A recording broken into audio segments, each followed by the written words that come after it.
From 1987, The Smiths on That Modern Rock Show with Sheila Take a Bow. Morrissey, Johnny Marr, Andy Rourke, and Mike Joyce formed The Smiths in Manchester back in 1982, and for the next 5 years pretty much became a cult sensation with songs like Hand in Glove, Heaven Knows I'm Miserable Now, Ask, Panic, Girlfriend in a Coma. I mean, I could just go on. And they released what many consider to be one of the greatest albums of all time, The Queen is Dead, in 1986. The Smiths broke up back in 1987, and their legendary status has, if anything, only grown since then. And we're happy tonight to have drummer Mike Joyce from The Smiths on the show. Welcome, Mike. Yeah, it's a pleasure. Well, it's a pleasure to have you. You know, I watched the Smiths documentary, Inside the Smiths, that you and Andy Rourke put together, and I had no idea that you had originally started out in a punk band.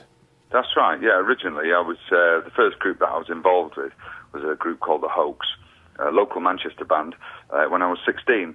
And we played a little bit around Manchester, did a little bit in Europe as well, actually. Recorded a few records.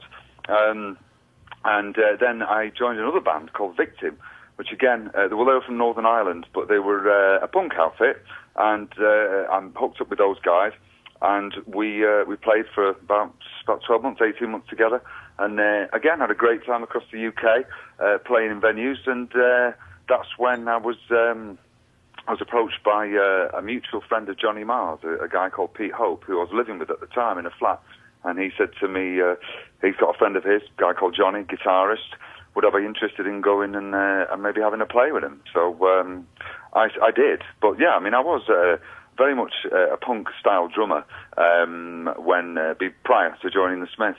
And I'll go out on a limb and I'll assume that the music that Johnny Marr was writing at that time was about as far away from punk as you could imagine.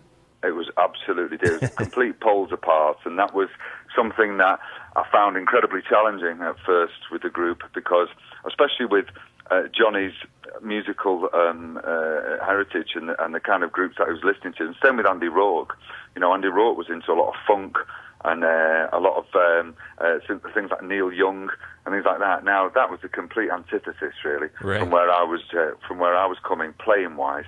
But so I mean, for the more punkier tracks, I was absolutely fine, like Miserable Lie and some of the earlier ones. But some of the other songs, I really had to kind of change my style completely, really. But that was one of the great things in the Smiths, is that right across, I think, just about every musical genre that has been created, the Smiths had a little dip into all of those, rockabilly, even vaudeville, I'd say, in some of the tracks. But also we had the punky ones as well, with tracks like London and What She Said, and again Miserable Lie. I mean, there was, and especially in a live situation, because we used to beef them up a little bit anyway.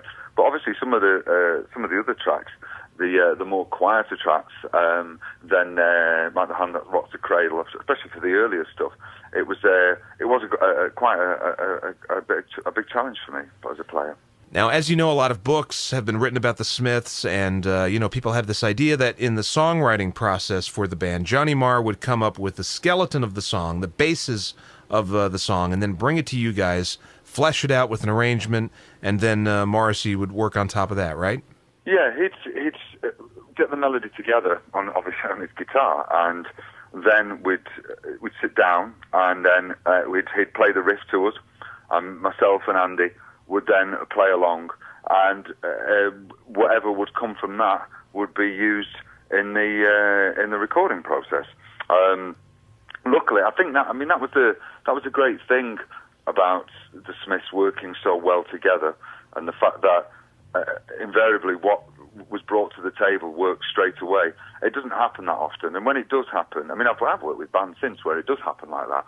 Anytime that we did play, it always seemed to be the right thing to do for the song, and I think that's one of the things that I think myself and Andy pride ourselves quite a lot on, and that's having an empathy with what Johnny was trying to do. Because obviously, if I'm a punk drummer and he comes along with Reel Around the Fountain, and I kind of start playing punk drumming on it, then forget it. Right. But that was the versatility, I think, of the three of us as players, and that's why that kind of the communion between the three of us was so immediate, that it seemed pretty easy from then on in, really, and it got easier and easier, more exciting as well in the way that we were actually writing. But yeah, Johnny would come along with the original riff, and then myself and Andy would go and put our parts on, and off we'd go. So you guys basically had a gang mentality right from the start, and considering what you're telling me about everybody having different musical backgrounds, you're in punk, Andy Rourke is digging Neil Young and funk, and Johnny Marr's into his Beatles thing and all that. That's interesting, that at a young age you had that. Well, yeah, that is interesting. That's right, because we were so very young, and I think it was... we had that kind of, ultimately, we're all going for the same goal. We're all trying to achieve the same thing. And that's why, musically, as a collective, we worked so well together. I mean, I've worked with some great people since, but it was never as easy as it was in the Smiths. And I think, mind you, though, if you've got a songwriter like, Johnny Marr in the band... Right. He's going to come up with some great riffs, but again, the drum riffs have to be great and the bass lines have to be great. And I've seen Johnny Marr play drums, and trust me, it's not that good. One thing that people kind of don't realise about the Smiths is that we never rehearsed. Really? No. No, I remember going on one tour, and I think it was the British tour. It might have been '85, and I said to Johnny, we're going to do any pre-production. And he said, "Why? Why would we be doing that? We've got a sound check at the first gig." And I said, "No, man, no, come on, please, at least do a few days rehearsal." "No, well, we'll be fine." And that's how easy it was, really, because that's what we do. I mean, the thing is, we were working all the time. Because if we weren't actually on tour, then we were in the studio, and then when the studio session would finish, we'd go back out on tour again. So we were playing quite a lot, but we never used to rehearse, ever. Well, I mean, I guess the idea was keep it fresh for the stage. Absolutely, and that's something that, again, that's a good point, that, because, it was as exciting on the stage as it was for people that were paying the money. That's something that always kind of was very precious towards the group, really, in that we wanted people to experience what we were experiencing, rather than a kind of pompous attitude of saying, "Look, we're up here, we're fantastic, we're really cool musicians, and you're down there, listen to how cool we are."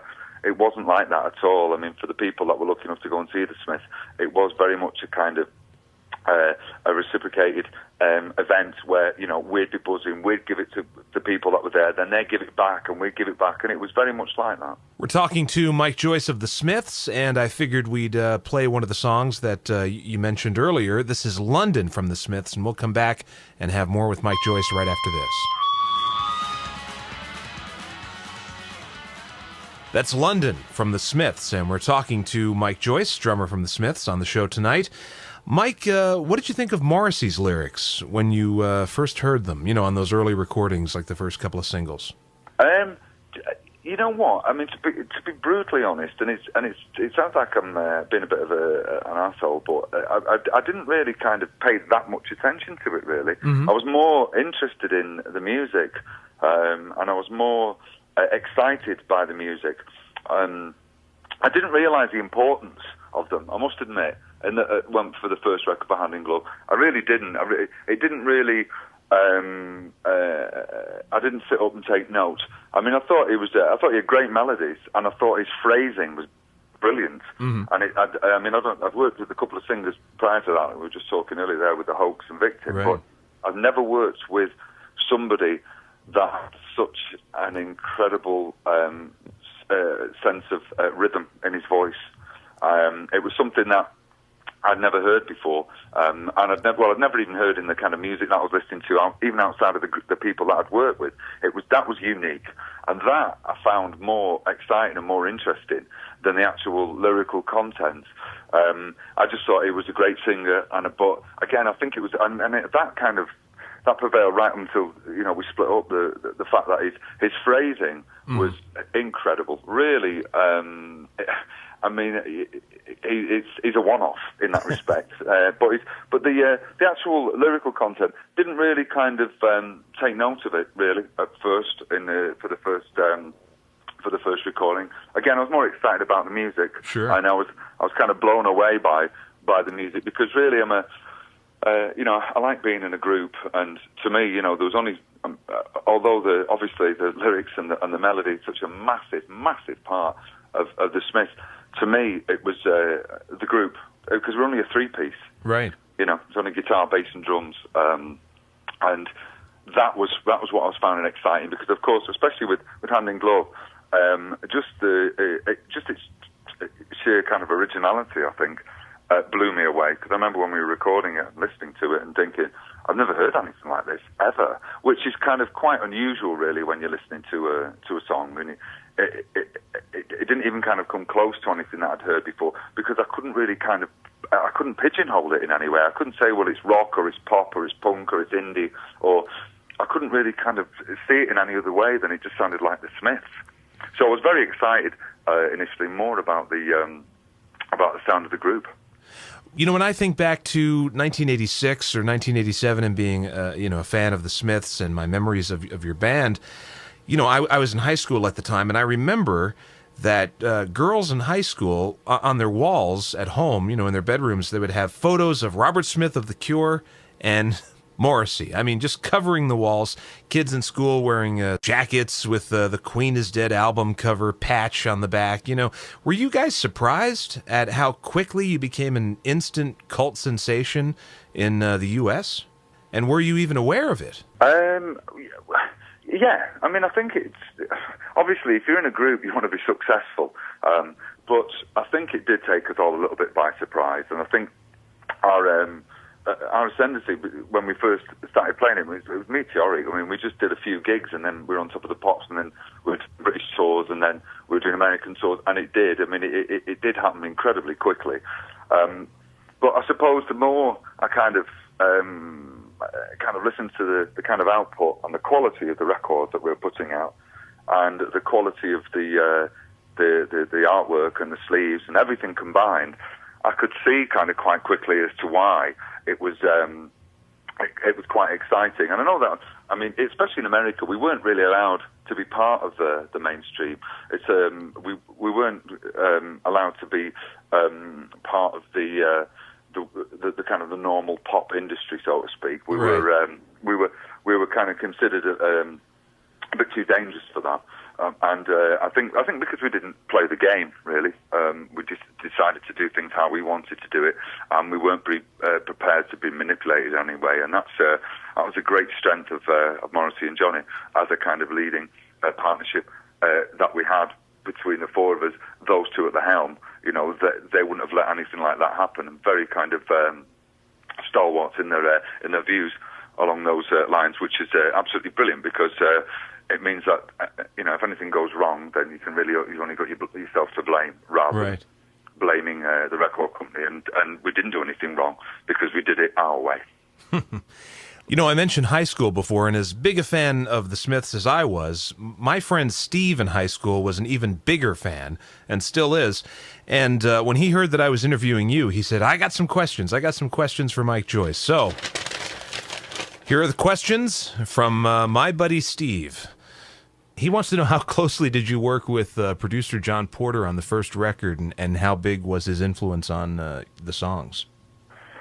Well, if you listen to I mean, I don't know whether you have done. I've heard snippets of the Troy Tate. Well, I mean, obviously I was there when it was recorded, but I haven't listened to it for 20-odd years. But the actual difference in some of the recording aren't that different, really. I think what we were trying to do was trying to get a live album, and I think John Porter was trying to harness our